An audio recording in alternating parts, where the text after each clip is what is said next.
Bom dia, gente. Bom dia a todos e a todas.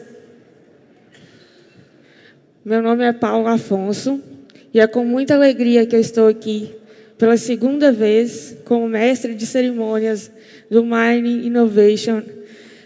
Innovation Summit, que é o principal evento de inovação da mineração no Brasil. Ao longo do dia, vamos ouvir especialistas falando sobre temas como sustentabilidade, digitalização, conectividade, resiliência da cadeia de valor e liderança em um setor tão diverso e desafiador.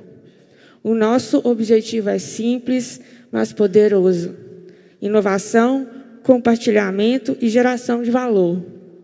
Para dar sequência à nossa agenda neste dia tão especial, convido ao palco Silvio Meira, professor, palestrante e cientista-chefe da TDS Company.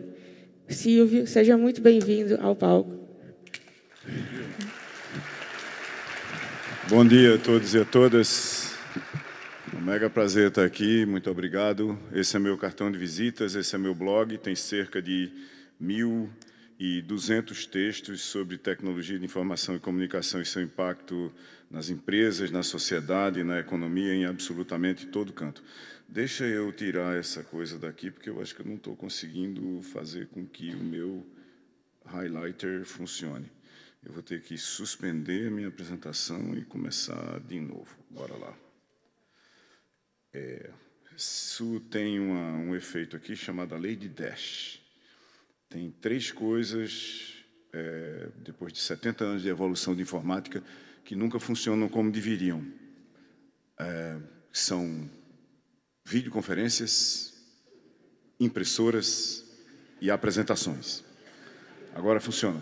Esse é meu blog, esse é meu e-mail, silvio@meira.com. Vocês que quiserem me seguir no LinkedIn, é só vir até aqui. E eu vim falar sobre inovação. Essa é uma palestra de inovação, em aspas, qualquer coisa. Vocês localizam ela para mineração, assunto do qual, obviamente, eu não entendo absolutamente nada. Mas é bom a gente definir inovação, o que é. Tem uma definição padrão para a inovação. Parece que não tem, mas é absolutamente fundamental a gente entender que tem. Ela é de 1972, foi dada por Peter Drucker, e ele dizia lá que inovação é a mudança de comportamento de agentes no mercado como consumidores e fornecedores de qualquer coisa. Então, inovação não é uma nova tecnologia, inovação não é um novo produto e serviço, inovação não é uma nova prática de marketing. Inovação é uma coisa bem específica. Mudança de comportamento de agentes no mercado como fornecedores e consumidores de qualquer coisa. E tem 3 escalas de inovação. Primeiro, adaptação. O mercado mudou um pouco, mas sua performance depende do mesmo DNA competitivo, das mesmas competências e habilidades que você tinha antes. Evolução. O mercado mudou um pouco mais e você tem que trocar parte do seu DNA para continuar competitivo. Você tem que mudar parte das suas competências, habilidades, recursos, eventualmente sua cadeia de valor, seus fornecedores, seus distribuidores, suas tecnologias e assim por diante. E aí tem transformação. Transformação é quando o mercado mudou muito ou quando o mercado se transformou e é outro, e você tem que transformar literalmente o seu DNA, não vai sobrar quase nada dele. Você vai sair, por exemplo, de carroças puxadas a cavalos para automóveis com motores a explosão. Todas as cadeias de valor são transformadas aí. Todos os processos, desde fabris até regulatórios, de usos, de performances pessoais, inclusive, são modificados. Você não tinha Detran e passa a ter Detran. Você não tinha sinal de trânsito e passa a ter. Transformações são inovações dramáticas que parecem com saltos nas performances dos negócios e das pessoas. Só que elas não são exatamente saltos, elas são uma curva em S. Acontece que, sendo essa parte da curva todinha aqui exponencial, a gente não presta atenção quando está aqui embaixo. Vocês já ouviram dizer várias vezes, isso aí pode ser importante, mas é 0,01% do mercado. Daqui a um ano é 0,01, cresceu 10 vezes, mas ninguém está nem aí. Daqui a mais um ano é 0,9, por exemplo, ou 1%, cresceu mais 10 vezes. Daqui a mais um ano é 5%. Ou seja, em alguns anos, cresceu 1.000, às vezes 10.000%. Mas você só presta atenção aqui. E quando você só presta atenção a uma transformação aqui, você não tem tempo de sair do D, que é o estágio onde você sabe tudo o que você precisava fazer para competir, para o para, que é para onde você vai depois que essa curva se estabilizar lá em cima. Essas transformações nos mercados de todos os tipos são cisnes vermelhos. Eu escrevi um paper sobre isso, introduzindo esse conceito de cisnes vermelhos, que é diferente, esse QR Code volta a aparecer daqui a pouco, que é diferente da ideia do cisne negro de Taleb. Cisnes negros são eventos de baixa probabilidade, de alto impacto, de explicabilidade retrospectiva, mas que são reversíveis, como a pandemia, por exemplo. A pandemia era um cisne negro. Ela tinha uma baixa probabilidade de acontecer, teve um altíssimo impacto, e a gente explicou depois que ela aconteceu por que foi que ela aconteceu. Mas a gente reverteu quase todos os aspectos de comportamentos induzidos pela pandemia. Um cisne vermelho, está aqui o link de novo, é um bicho completamente diferente.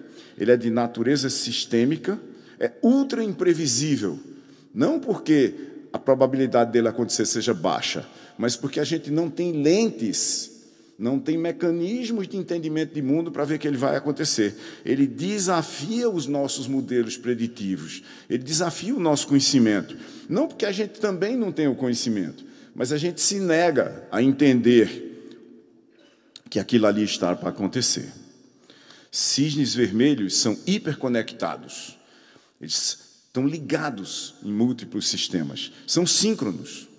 Eles causam diferentes rupturas em paralelo e se amplificam mutuamente. Eu já disse que eles são irreversíveis, que eles são paradoxalmente invisíveis, estão lá, mas a gente teima e não vê. Nossas instituições muitas vezes se negam a vê-los, e eles causam uma transcendência paradigmática. A gente muda o nosso estado de conhecimento de maneira irreversível, depois que, por exemplo, todo mundo entende que a China estava lá, que a China vinha aí, que a China era irreversível, que a probabilidade da China acontecer era altíssima, mas em quase todos os mercados a gente deixou a China para lá. Eu sou membro do conselho de uma grande empresa de varejo no Brasil e hoje, no varejo brasileiro digital online, os 4 maiores players são chineses. E eles não estavam aqui há 7 anos, nenhum deles. Tecnologias de propósito geral são cisnes vermelhos. Eles começam bem devagar, bem devagar. Por exemplo, esse aqui é o primeiro motor à explosão. Ele é de 1883. Esse automóvel aqui é de 1896. 13 anos depois, os automóveis tinham 2 lugares, eram para você se molhar na chuva, a velocidade máxima de fazer curvas era alguma coisa da ordem de 6 km por hora. E para vocês terem uma ideia, em 1896, Walter Arnold, na Inglaterra, foi multado, perseguido por esse soldado, numa bicicleta e foi multado por estar a 13 km por hora. Ninguém sabe como, porque não havia velocímetros, nem na bicicleta, nem no carro, nem placas de trânsito. Um cisne vermelho que a gente não entendeu ainda na vasta maioria dos mercados é a internet. A internet tem um dipara monumental. A maioria dos negócios, a maioria das empresas e a maioria das pessoas e quase todas as universidades não entendeu o dipara da internet. O D da internet é comunicação.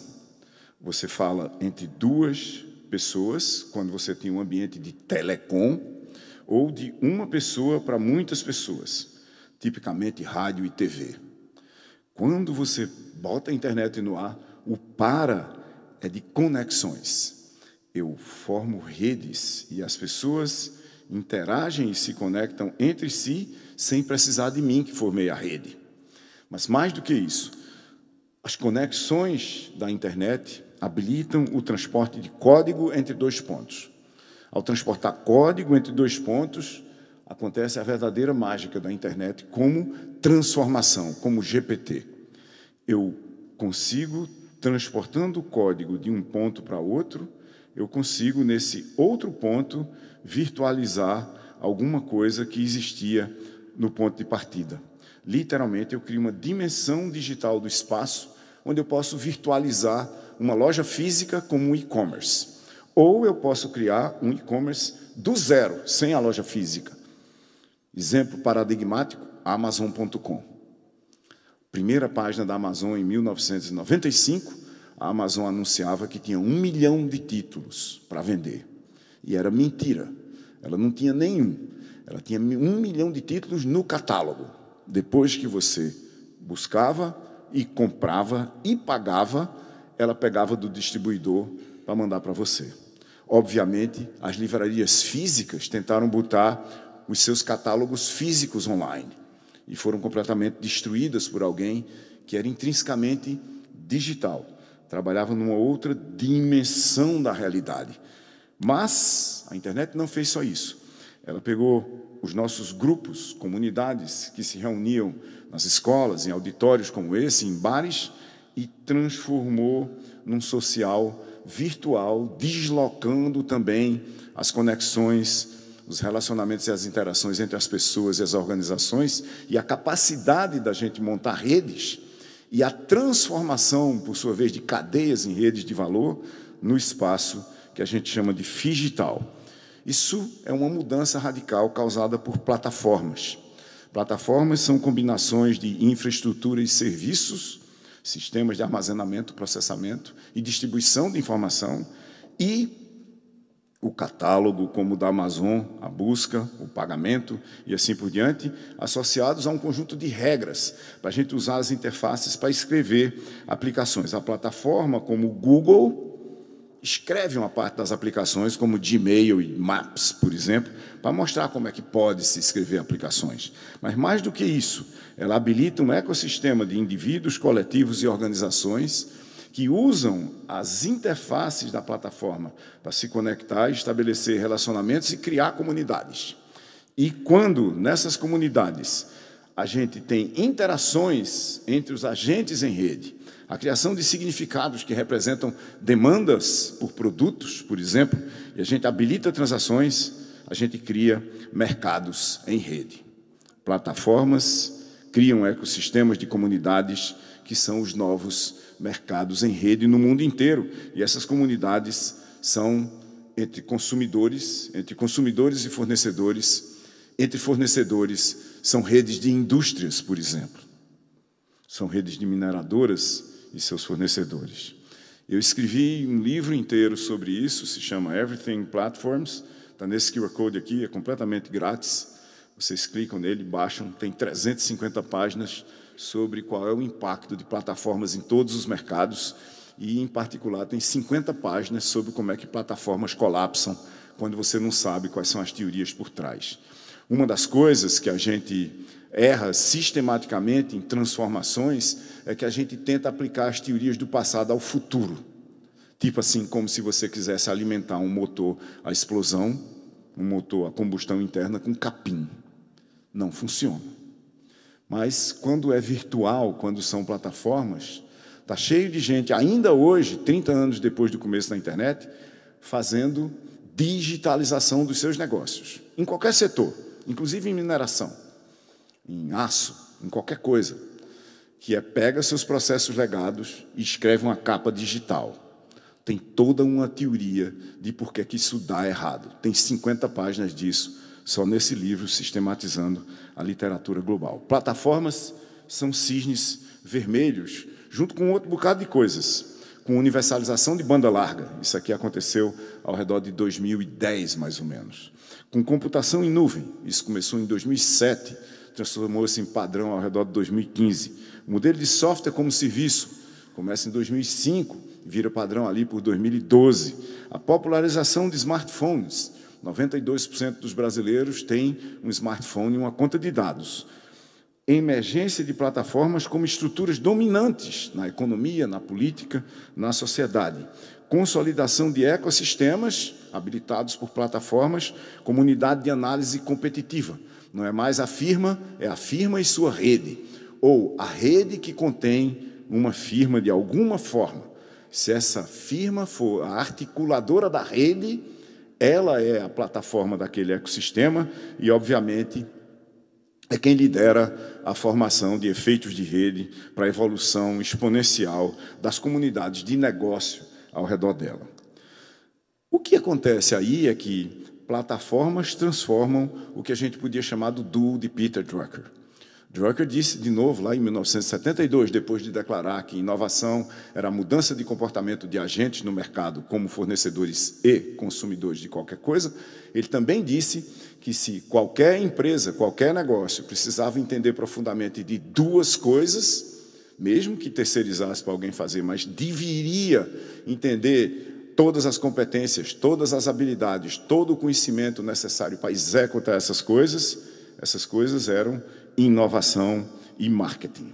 Não marketing no sentido de propaganda, mas marketing no sentido da ciência, da prática, da arte e das técnicas de você reduzir os custos de busca por soluções no mercado e reduzir a fricção de contratação e uso daquelas soluções para o seu negócio ou para quem depende dele. Em inovação, a gente tem uma coisa que plataformas fazem, como elas começaram a habilitar todas as performances dos negócios nos mercados, desde aproximadamente 2010, que plataformas provocam uma transformação digital, naquela dimensão digital do espaço digital, em todos os negócios.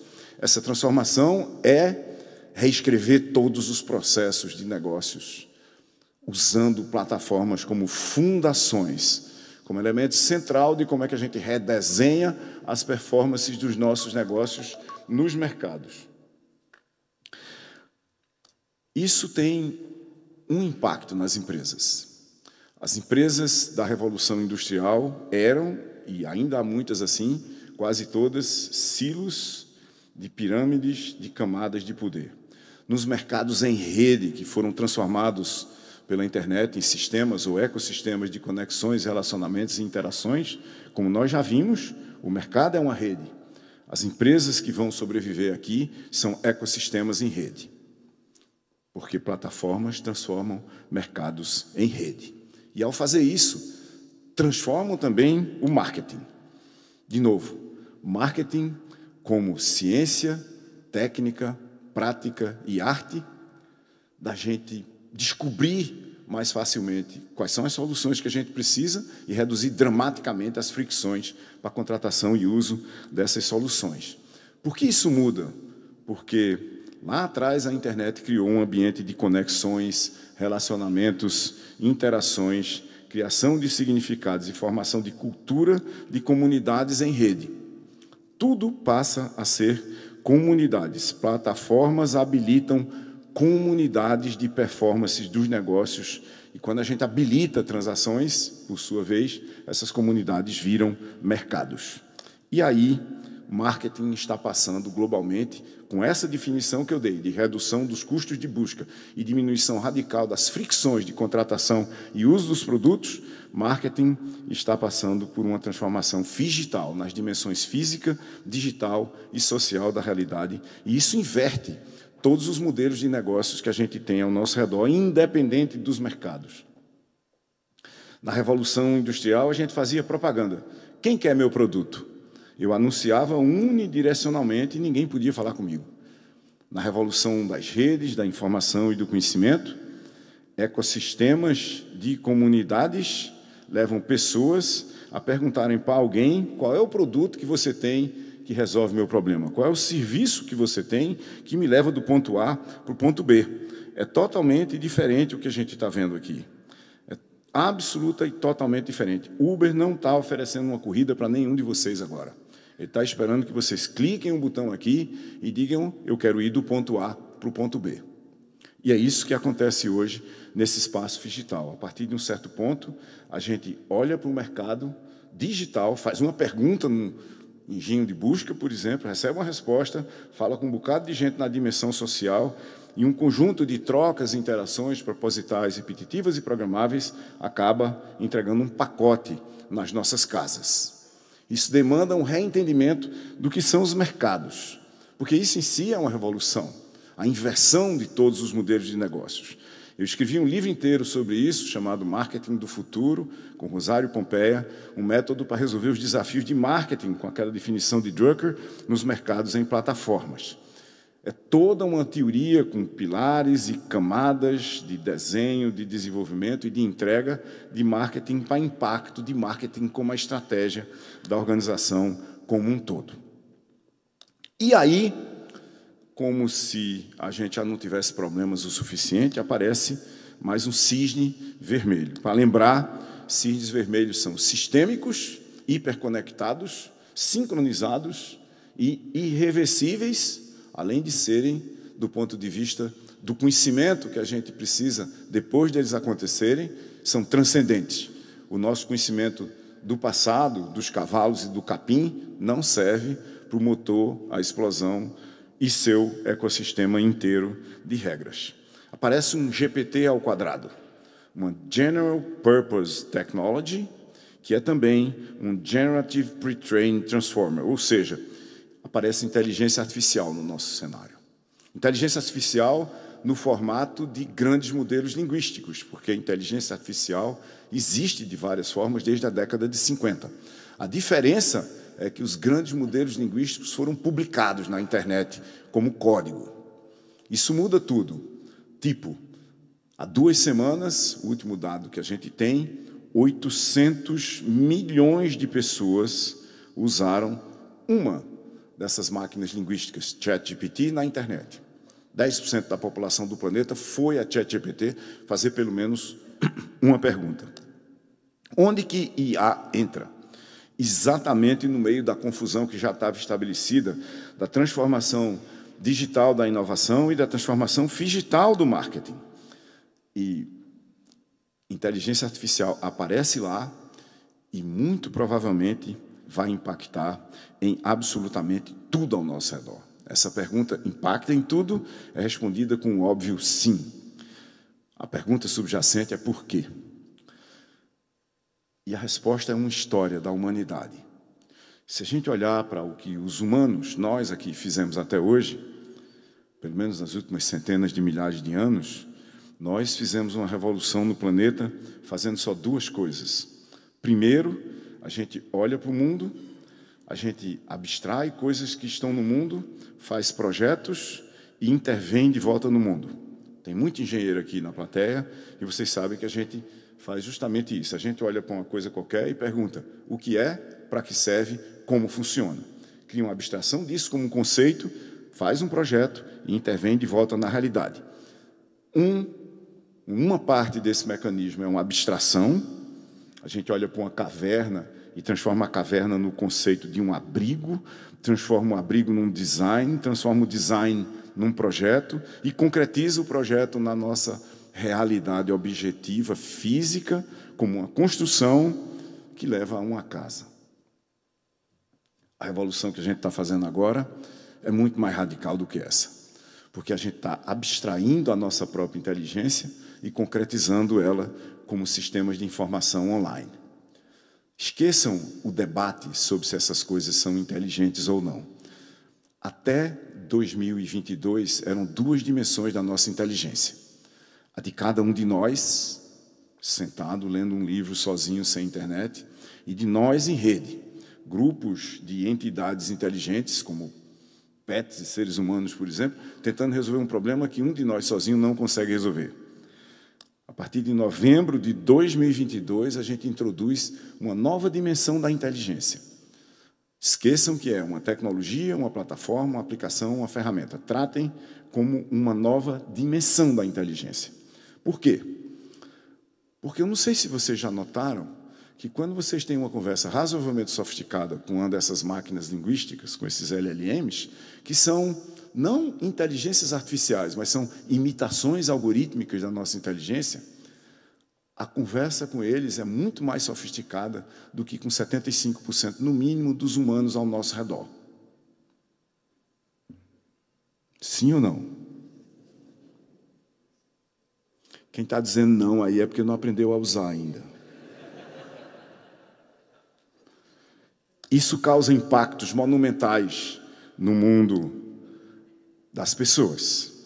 Tipo, Esse é um estudo do Goldman Sachs sobre o potencial de impacto de inteligência artificial no trabalho full-time, carteira assinada, no caso do Brasil. No mundo, é cerca de 17%.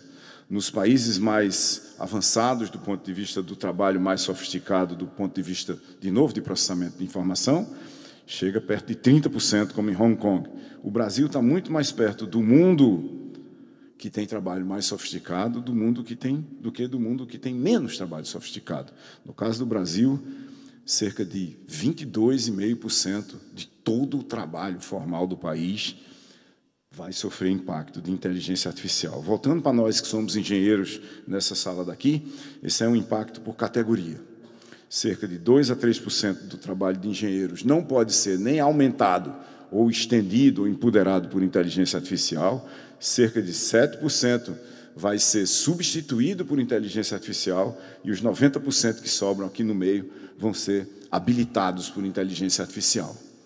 No meu caso, que é isso aqui, código, escrever código, engenharia de software, 100% de todo o código escrito, por exemplo, na TDS Company, que é o meu negócio de transformação digital, já é escrito ou por inteligência artificial, isso é cerca de 35% do código, ou com inteligência artificial. São pessoas com máquinas linguísticas fazendo cerca de 65% do nosso código. Cerca de 35% eu estou falando de código complexo, de plataformas, de sistemas em tempo quase real, sendo escritos integralmente por agentes inteligentes com a taxa de acerto de 97,5%.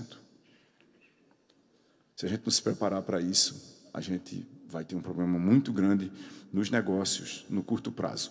92% dos negócios globalmente, pesquisa bem recente da Accenture, no entanto, está escrevendo planos, nesse momento, de investir significativamente, uma parte significativa do seu orçamento de investimentos nos próximos 3 anos em inteligência artificial, e isso vai causar impactos absolutamente radicais em absolutamente todas as áreas das performances, dos negócios, da sociedade, da política e da economia.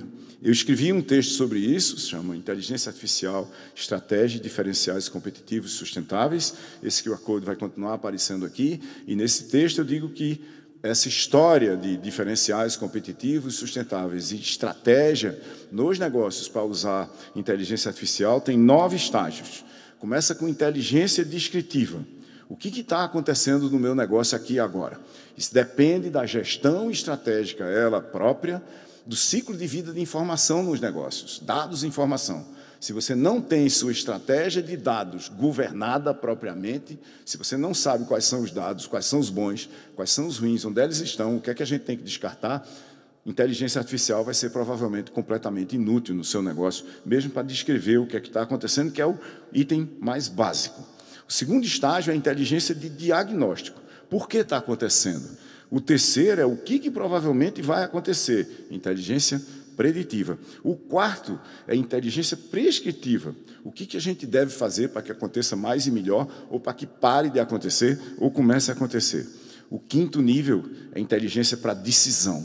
Inteligência artificial auxilia na tomada de decisão. O sexto é a inteligência aumentada, com inteligência artificial tomando decisões com humanos, participando do processo de tomada de decisão. O nível 7, que já está disponível em alguns contextos limitados, como os carros Waymo de Google, é inteligência artificial tomando decisões e agindo para resolver a implementação daquelas decisões na prática, sem seres humanos no loop de tomada de decisões ou influência. O 8º nível é a inteligência adaptativa, onde a inteligência artificial aprende a fazer e evolui as estratégias, mas não as transforma, naquela história de adaptar, evoluir, transformar da inovação. E o último nível é a inteligência estratégica, onde a inteligência artificial define e executa as estratégias sozinha. Nesse modelo, a gente pode escrever exatamente dessa forma, e isso aqui é um começo daquela curva S, de impacto transformador, nesse caso de inteligência artificial, na estratégia dos negócios.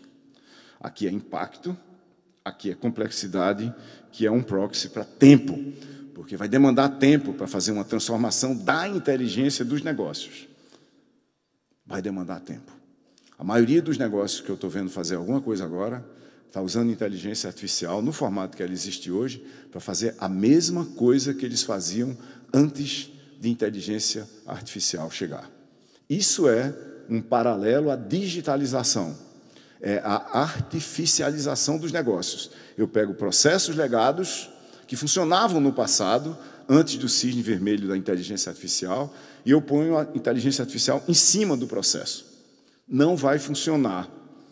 Quem digitalizou os seus negócios há 10 anos, há 15 anos, e continuou digitalizando, está morrendo agora e provavelmente estará no grande cemitério do CNPJ em pouco tempo. Lá tem lugar para todo mundo, como nós sabemos aqui. Qual é a minha previsão pessoal para esse gráfico aqui? As empresas que não dominarem os 4 primeiros estágios de inteligência descritiva, diagnóstico preditiva e prescritiva nos próximos 5 anos, incluindo esse, vão ter dificuldades gigantescas de chegar nos níveis de performance estratégica de inteligência artificial nos seus negócios, e é óbvio que isso vai causar rupturas dramáticas do ponto de vista da competição e da efetividade dos nossos processos para competir, seja lá qual for o mercado que houver depois de IA, sabendo que já há 2 transformações em andamento, a transformação digital da inovação e a transformação digital do marketing, e isso, obviamente, vai contaminar inovação de forma dramática. Por quê? Porque todo mundo está competindo no espaço digital. E 2 dimensões do espaço digital são escritas em código. E código passou a ser escrito de forma muito mais ágil, muito mais rápida, com muito maior precisão no resultado da escrita de código, porque a gente começou a escrever uma coisa que já vinha mudando o mundo dramaticamente, a gente começou a escrever código com inteligência artificial. Muito provavelmente, nos próximos anos, nas próximas décadas, talvez daqui para frente, estratégia será escrita com inteligência artificial, dentro, no meio, no começo, no fim e o tempo todo. Muito obrigado e bom dia.